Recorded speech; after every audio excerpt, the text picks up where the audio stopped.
Саламатсыз урматтуу теле көрүүчү, Нур телеканалынын түз эфиринде Чордондо программасы, студияда Мерим Абдилажанова. Көрсөтүүнүн алкагында коомдун саясий, социалдык, маданий, күнүмдүк эле турмушуна туш болгон, көйгөй жараткан, көңүл бурдуруун арттырган жана чечилүүнү талап кылган таалуу маселелерге токтолууну максаттап келебиз. Ал үчүн студияга тийиштүү тармактардын адистери, өкүлдөрү келип, түз берилген суроолорго ачык жооп бермекчи. Мектеп рекетчилиги качан канткенде жойлат? Бул системаны билим берүү тармагы укук коргоо органдары да чектей албай калдыбы?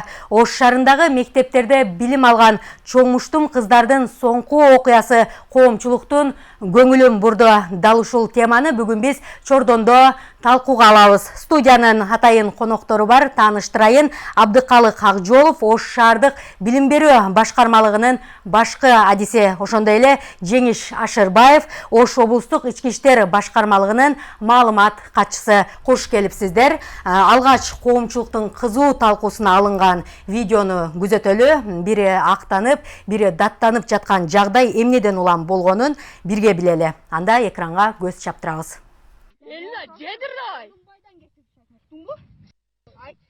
Акыркы убакта окуучу кыздардын урушу коомчулукту кооптонууга алып келди. Ош шаарындагы мектептердеги кыздардын эрекетчилиги көптөгөн ата-энелерди ойго салган. Ал эми бул тасмадагы коркутуу жана кечирим суроону талап кылып жаткан окуяда Ош шаарында катталган. Таяк жеген кыздын айтымында бул убакка чейин да мындай көрүнүштөр бир канча жолу орун алыптыр. Адырга чакырды, адырга чалды. Биз мектептен келип атсак чалды, биз бардык. Эки досум менен бардым. Анан олар урду, анан 7-март, 6-мартта. Одан кийин мен берки досторума сен менен кечирим сурайсың деп на колени отургузган олорду. Муштум кесип жаткан кыздын ооз калгыс уят сөздөрү даана угулуп турат. Жогорудагы тасмада кол менен урууга аракет жасаган болсо, мурдагы көрүнүштөрдө бычак такаганга чейин барган дейт жабырланган Бегимай. Подъездге киргизип бычак такашкан, акча сурашты. Ушу мектептин артында подъезд 7-домдо. Отношениябыз жакшы эле, анан өзүнчө эле сайлаштады өзүлөр. Бул көрүнүштөрдүн айынан ата-энелер азапка түшүүдө. Жашыруун жабылган сырдын артында жүрөк үшүткөн окуялар болуп жатканына кабатырланышат. Эми ачыкка чыккан жагдай боюнча мыйзам чегинде чара көрүлөт деген үмүттө болууда. Мектепте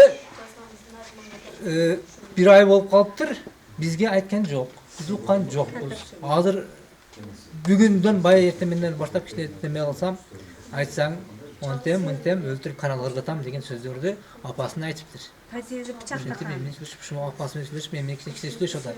Ал эми жерде жаткан Бегимайды коркутуп жаткан кыздын аты Элина. Ош шаарындагы Нышанов орто мектебинде билим алат. Кызынын маалымат берүүсүнө макул болбогон ата, анын күнөөсү жок экенин, токмоктолгон кыз өзү келгенин билдирүүдө. Эми бул кыздар окуучу кыздар, ошо бир интернетте сүрөт жайгаштырып, ошодон сөз талашып, урушуп кетишкен. Анан биз Ишкаван айылында жашайбыз. Бардыгы 50-42 мектепте окуган кыздар Ишкаван айылына келишкен, Западныйдын кыздары.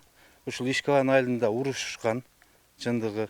Урушканда сөз талашып урушкан. Эми кызым чачтап эле эскерткен. Бирок бул кыздардын урушу улуу мундуда өкүткө салган. Жаш кыздардын мындай кадамга барып жатышы үйдөгү ата-эненин берген тарбиясы менен бирге окутуучулардын кайдыгерлик мамилесинен экендиги айтылууда. Бул жерде мектеп да күнөөлүү. Мен мектепти деле күнөөлөйм. Ошол балдарга кичине кой тур деп, кичине зерикпей бир жакшы тарбиялык иштерди алып барып коюшса жакшы болмок. Айтуу керек дейм, кыздар качан мушташчы эле. Ошо мушташып атып кыздар бир жерин бир мындай бетине шрам болуп калса кандай болот. Биз кызды кандай аздектеп, ушунчалык азиз кыз, атанын төрүндө кыз кандай гана аздектелет, кандай гана тарбияны көрбөйт. Ошол кыздар сайма сайчу, ошол кыздарыбызга биз кол өнөрчүлүктүн көбүн үйрөтчүбүз. Ал эми акыркы убактарда окуучу кыздар арасындагы уруштун саны күн санап өсүп барат. Ага далил биздин телеканалга Чүй облусунан жөнөтүлгөн тасманы айтууга болот. Мындай көрүнүштү айрымдар мектептеги тарбияга шылтаса, айрымдар ата-эненин акыл насаат айтпаганынан дешүүдө.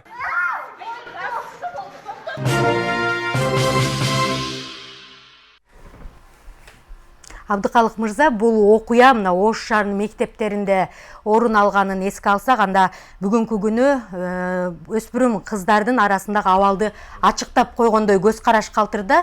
Ушундай жыйынтыкка келсек болобу? Ошол чыгары менен эле биз, мен өзүм жеке ошол тармакты караган үчүн тиешелүү аты аталган жогоруда мектептердин жетекчилерин, шаардагы мектептердин директорлорун, ошол мектептердин соц педагогдорун, анан тиешелүү класс жетекчилерди, анан уюштуруучулардын баарын топтоп башкармалыктын өзүндө чоң жыйын өткөргөнбүз.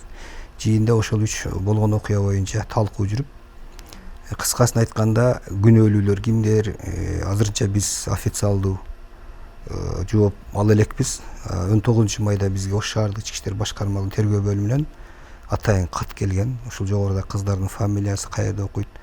Бирок ошого карабастан биз ошол тиешелүү 3 мектептин директору менен, мугалимдер жамааты менен биз тиешелүү профилактик иштерди жүргүздүк. Эми мен айтмакчымын, ошол болгон окуяны учурунда билдирбей, жаап жашырып келген ушул 3 жетекчиге биз мыйзам чегинде административдик жаза колдондук. Анан мен айтып кетем да, бул жерде мектептин директорлору ошол айтып атпай, жогоруда азыркы кадрда да көрдүк. Мектептин мугалимдери ушундай деп койсо болмок. Биз айтпай койбойбуз, айтабыз. Официалдуу түрдө 4 черик окусак, 4 черикте кеминде 4 жолу ар бир черикте бирден ошол жаш өспүрүмдөр арасында кылмыштуулук, укук тартип бузуучулук, суицид маселелери боюнча биз көп ушу ички иштер органдары менен, укук тергөө, тескөө органдары менен биргеликте ата энелердин төрагаларын, комитеттердин төрагаларын чакырып биз лекция окутабыз, тегерек столдорду жүргүзөбүз. Бирок ошого карабастан бул окуя болгон. Февраль айында болгон деп атасыздар да, сиздер майда кабар таап атасыздар. А мектеп директорлору качан кабар тапкан? Чын эле жашырып жүрүшкөнбү? Булар мындай болгондо, менин угушума караганда, булар өздөрү ата энелер өздөрү муну жашырышка аракет кылган. Себеби жабыр тарткан тарап бар сөзсүз арызданат. Ал укугу бар. Тергөө органдарына, башка укук органдарына кайрылышка акысы бар. Ошону менен жанагы токмоктогон кыз тарап актанат, алар эч качан мойнуна албайт. Ошон үчүн бүгүнкү күндө тергөө иштери жүрүп атат, иликтөө иштери.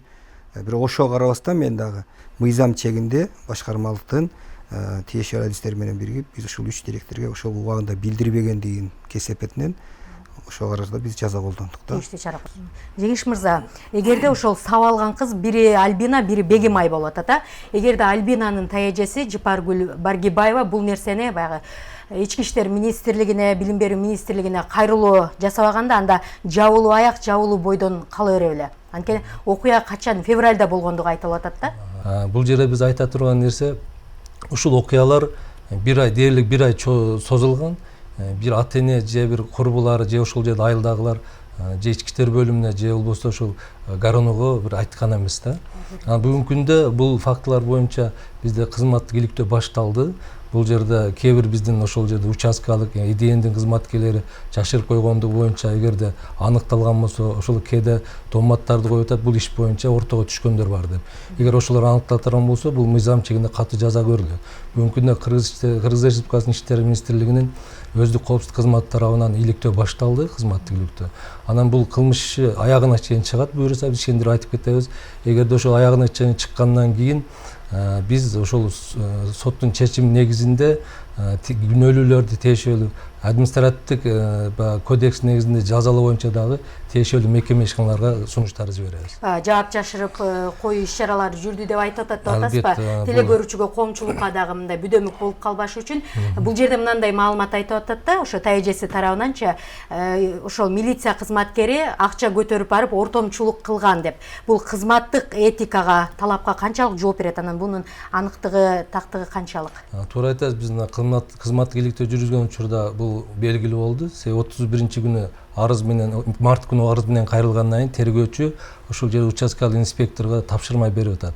Ошону текшерип келгиледи.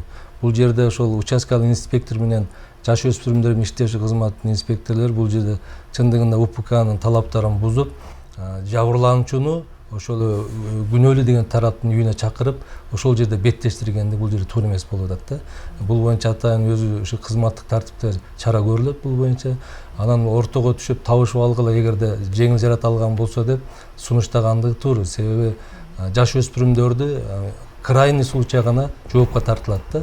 Бул жерде денеси анчалык оор эмес болгон болсо таанышып алсаңыздар жакшы болот деген сөздөр айткандык туура. Ал эми акча берип мондай кылып дегени азырынча тактар элек.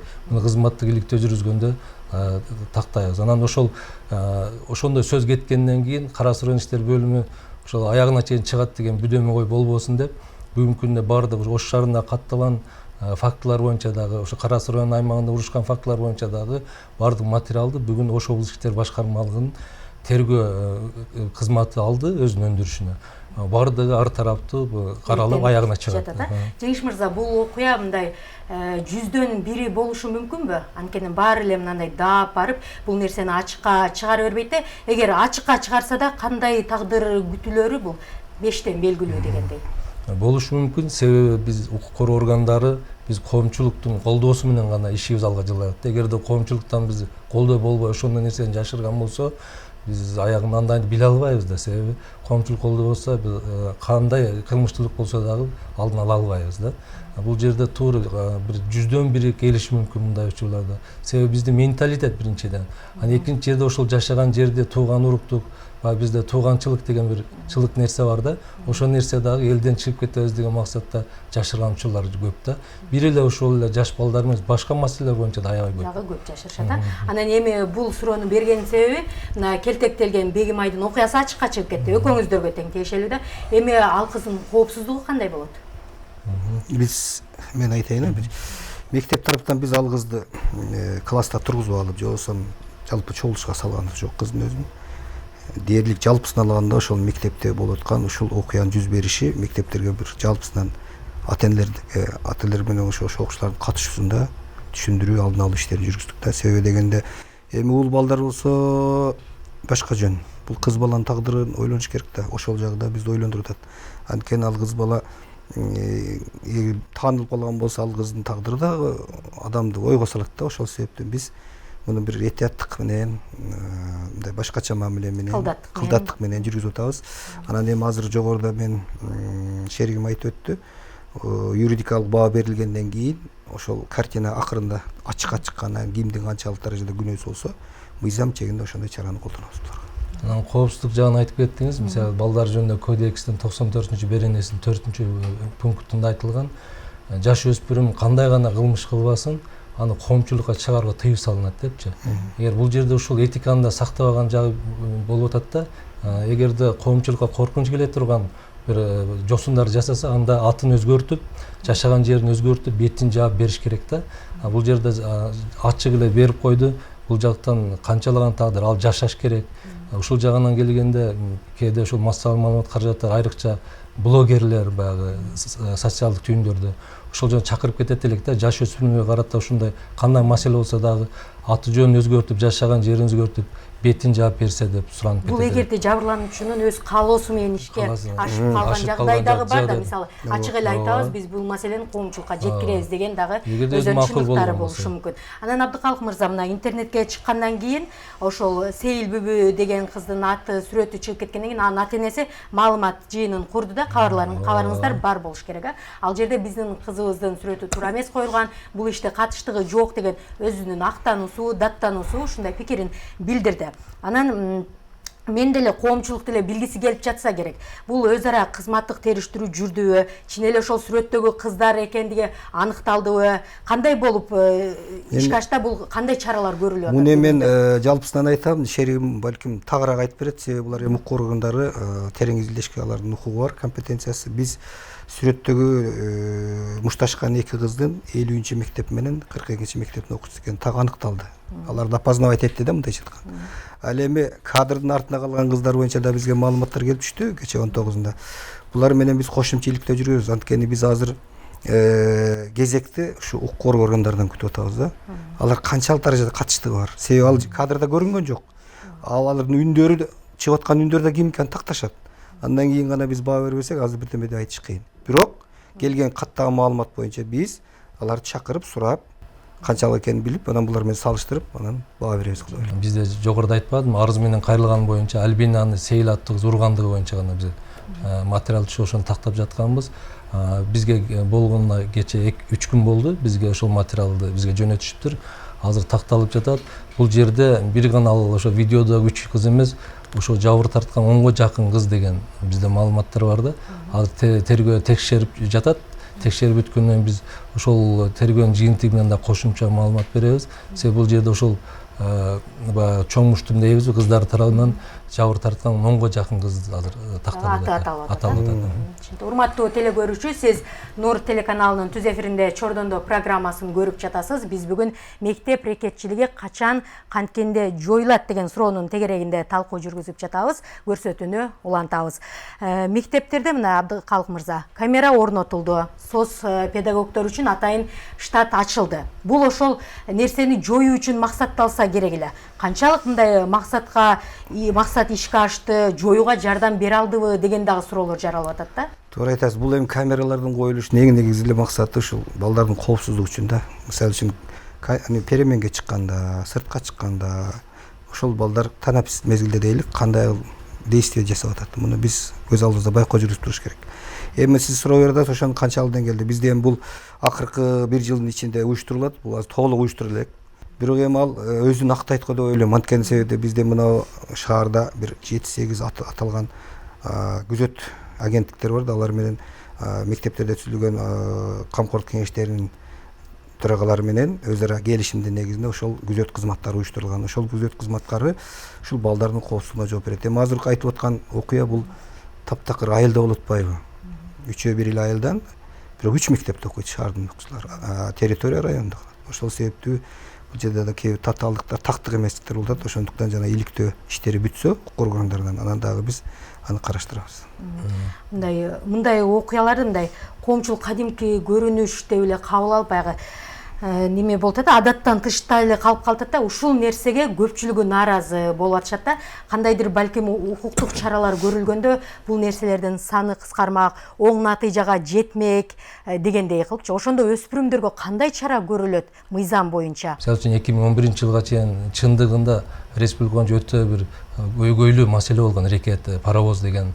Анан коомчулук киришип, мамлекеттик деңгээлде кирип, жер-жерлерде түшүндүрүү иштерин жүргүзгөндөн улам 2015-жылдан баштап дээрлик рекетчилик деген жок болуп калган да. Бул ушу 3 жылда биринчи жолу катталып атат да. Ошо область, ошо шаар боюнча мен муну ачык айта алам да. Себеби буга чейин ошо мамлекет деңгээлде маселе көтөрүлүп, МФОлор жардамга келип, атайын лекциялар, мектепте рекетти кантип жоюу боюнча сабактар өткөн, балдарды кызыктырган, биз өзүнчө бир класстан сырткары сабактар өткөзүлгөндөн балдар өздөрү түшүнүп, рекетчилик кылып аткандарды бизге маалымат бере баштаган да. Акыркы 1 жылда ушул иш солгундап кеткендиктен дагы пайда боло баштады да. Бул такыр эле көзөмөлдөн алыс дегенден алыспыз. Иш жүргүзүлүп жатат. Ошол нерсени балдар менен жакындан иштесин деп СОС педагогдорду киргизген. Идендердин ошол жерде мектепте, ар бир мектепте кабинеттерди ачып берген. Идендердин жаш жардамчылары деген өзүнчө уюмдары бар. Ошол өзүн актап жатабы? Актап жатат. Буга чейин канчалаган алдын алган чаралар көп бул боюнча. Себеби жаш өспүрүмдөр болгон үчүн баарын эле биз чыгара бербейбиз да. Өспүрүмдөргө кандай чара жаза колдонуш мүмкүн? Мисалы, СОС тармак колдонуучулар ушундай чакырык жасап атат. Балким 2-3 күн убактылуу кармоочу жайга олтургузуп, ушинтип жазалаш керекпи? Кандай кылыш керек деген сунуштарын айтып атат. Алгачкы чара бизде мындай илгертенде келген. Биринчи ошол баланы мектеп учетуна алабыз. Анан экинчи идендин учетуна коебуз. Мисалы үчүн бул учетко коюш деле мындай оңой нерсе эмес да. Ал бала бир нече жолу сабактан калтырышы мүмкүн. Ал бала бир нече жолу укук тартип бузушу мүмкүн. Ал бала коомчулукту көңүлү бурушу ошо мектептин ичиндеги жетекчилик. Ошондон кийин анан ата-энеге билдирилип, ата-эненин макулдугу менен анан барып мектептин учетуна коюлат да. Ал учетто да оңолбой турган болсо, уже биз укук органдарына кайрылып, ИДНге койгонго акыбыз бар. Бул алгачкы профилактик иштер. Андан ары мына азыр бул шеригиз айтып атат, айтып бериши да мүмкүн. 14 жаштан баштап өзгөчө бир оор кылмыштар жасаган жаш өспүрүмдөр уже кылмыш жообуна тартылат. Закон боюнча. Жаш өзгөчөлүк туура келбейт да, кылмыш жоопкерчилигин тартканда. Анан тилекке каршы бул мектеп рекетчилиги бул баягындай өлүм менен учураган кездешкен да учурлар орун алды. Мындан 3 жыл мурун экен Базар Койгон районундагы ошо мектеп окуучусу ушунун айынан мерт кеткен да. Эми канткенде толук жое албасак да кыскартып бир оң натыйжага жетиши мүмкүн. Алар өзү эмне талашат, кандай критерий бар? Мен бул жерде менин өзүм көз карашымда кыздардын арасында эмне талаш болушу мүмкүн. Кыздардын арасында кийим, кечек, азыр акыркы мода деп коебуз. Же болбосо бир жигиттерди мындай ортого салып обсуждение кылыш мүмкүн. Анан бул жерде рекет дегендин өзү да туура эмес да, тема туура эмес. Рекетчилик деген салып талап тоноочулук. акча вымогать этиш мүмкүн. Бул жерде жөн эле менин жеке түшүнүгүмдө кыздардын лидерлиги болот да. Сен менден кыйынсыңбы, мен сенден кыйынмын деген эле бир разборканын түрү. Бул жерде эч кандай бир каракчылык, тоноочулук болгон жок. Бирок айтып атпайбы кыздар 500 сом сурады, салык салды, андан кийин 1000 сом алып кел деди деп. Бул ошол рекетчиликтин демесине кирип кетпейби? Бул акыркысы ушул мен жеке түшүнүмдө атпайбы, ушул кыздардын арасында дагы балдардан өттү дегенде баягы лидерлик. Мен кыйынмын дегенде, мен башкарамын деп ошол кыздарга бир өзүнүн чоңдугун көрсөткөндөй бир симптомдор бар да менин жеке байкоомдо ошондуктан. Анан бул жерде биз иликтегенде көпчүлүгү баягы ден рождения албыларда көп болушат экен да, ошондо акча таба албай кээ бир ата-энелер берген болсо, айрымдар ата-энелер бербей коет. Ошол учурда досторунан бир кемсинип калбаш үчүн ошондой жолдорго барган бир учурлар болот экен да. Бул жерде анан дагы бир айта турган нерсе, бизге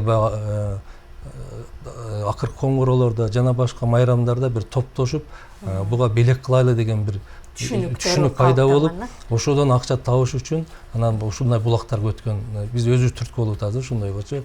Себеби класс жетекчилеринин туулган күнү экен, ага беришибиз керек. Тиги досун туулган күнү экен, буга сепчик алышыбыз керек, буну тишибиз керек деп, ошого акча табыш үчүн анан ушундай жолдорго барышып атат да. Мен көрсөтүүнүн аягында да ушул акыркы коңгуроо жагдайы жөнүндө сөз кылайын деп чечтим. Анткени 2 күндөн кийин бүтүрүүчүлөрдү узатабыз, акыркы коңгуроо. Ошол жерде мисалы табият коюнуна барып эс алууга, ошондой эле мектепке, мугалимдерге белек бечкек берүүгө тыюу салынып келген да. Буга чейин деле тыюу салынып келген, бирок мындай натыйжалуу ишке ашкан эмес да. Бул нерсе мына быйыл айтылды, мектеп директорлоруна жоопкерчилик жүктөлөт депчи. Аны камсыздап бере алышабы? Эми биз айтып кетсек, жыл сайын ар бир окуу жылынын аягында мурда 1 ай калганда азыр эми биздин министрликтин буйругу 3 марттан чыкты, 252-чи Өз шаардык билим берүү башкармалыгынын ошонун негизинде 5 мартта 67-чи буйрук чыккан да. Буйруктун аталышы 2017-18 окуу жылындагы бүтүрүүчүлөрдүн ушул акыркы коңгуроо иш-чарасын өткөрүү жөнүндө. Эми бул салтанатты өткөрүүдө биз сиздер жана жогоруда сөз кылгандай бир коопсуздук маселеси, мына жол коопсуздугун камсыздоо ички иштер башкармалыгынын бөлүмүнө кайрылдык, мэрияга кайрылдык, ата-энелер комитетинин төрайымдарына кайрылдык.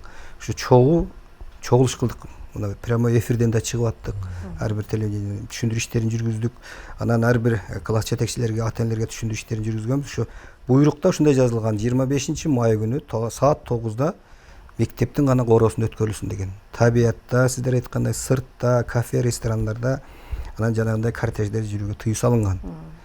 Анан биз анын натыйжасын берет деп айтабыз. Анткени былтыр Кудайга шүгүр тынч өткөн, быйыл дагы эле ошондой өтсө экен деп тилеп атабыз. Анан эми ушу мүмкүнчүлүктөн пайдаланып айтып кетелим. Урматтуу ата-энелер, биз бүгүнкү берүүдө карап аткан жана жогоруда окуялардын болушу, ошол мен ойлойм, ушу ата-энелер дагы өзүнүн милдетин так аткарып, бала өздөрүнүкү болгондон кийин алар дагы көз салса дегенде, баланын жүрүш турушу өзгөргөнүн байкап туруш керек да.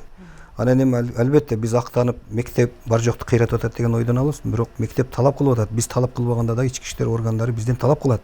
Бирок тилекке каршы ата-энелер тарабынан ошондой тиешелүү деңгээлдегидей баягындай ата-энелер да көзөмөл болбой атат. Жоопкерчилик алсын деген ойдо айтып ата-энелер да мыйзам чегинде өзүнүн милдети, укугу бар да, ошол милдетин так аткарса деген оюм бар менин. Ушу сураныч бар. Сиздерчи канчалык көзөмөлдөй аласыздар?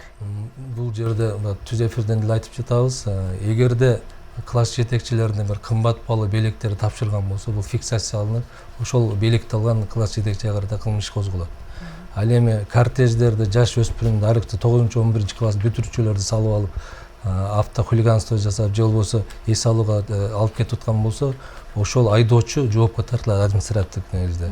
Анан эми буларды эмне үчүн жасап жатабыз, эмнеге тыюу салынат деген суроо туулушу мүмкүн да. Бул көп жылдык тажрыйбадан, анализден келип чыгып атат. Себеби аярылуу үй бүлөлөр аябай көп да.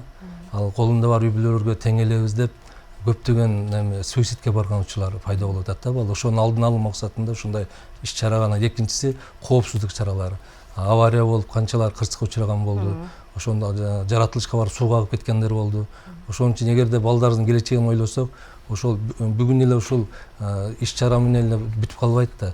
Келечекте канча жакшы кесиптерге ээ болсун десек, ошол талапты аткарса деп биз суранып кетет элек. Көрсөтүүнүн соңунда менде да бир маалымат бар. Мындай азыркы мектеп рекетчилиги дедик, чоң муштумдукту баягы жөнгө салууда дүйнөлүк практикадан алсак болот экен, дүйнө коомчулугунан. Тактап айтканда, өнүккөн Сингапур, Түштүк Корея сынды өлкөлөрдө окуучунун бош убактысы болбойт экен. Алардын убактысы ушунчалык туура бөлүштүрүлгөн дейт, өздөрүнүн атайын план программалары бар дейт. Алар спорт залга барышат, дагы башка ийримдерге катышат дейт да. Мына ошонун жыйынтыгы өз жемишин бергендиги бул аныкталып такталган маалымат экен да. Балким биздеги жогоруда терс жагдайлар ошол бекерпоздуктан же көзөмөлдүн жоктугунан болуп жүрбөсүн деген ойду айткыбыз келет. Дүйнөлүк практикадан биз дагы үлгү алып бир жакшы жака жыйынтыкка жетишели деген тилекти билдирүү менен мен көрсөтүүнү жыйынтыктайм. Сиздерге ыраазычылык билдирем. Урматтуу телекөрүүчү, сизге дагы терең ыраазычылык. Кайрадан эфир аркылуу амандашканча саламатта калыңыз.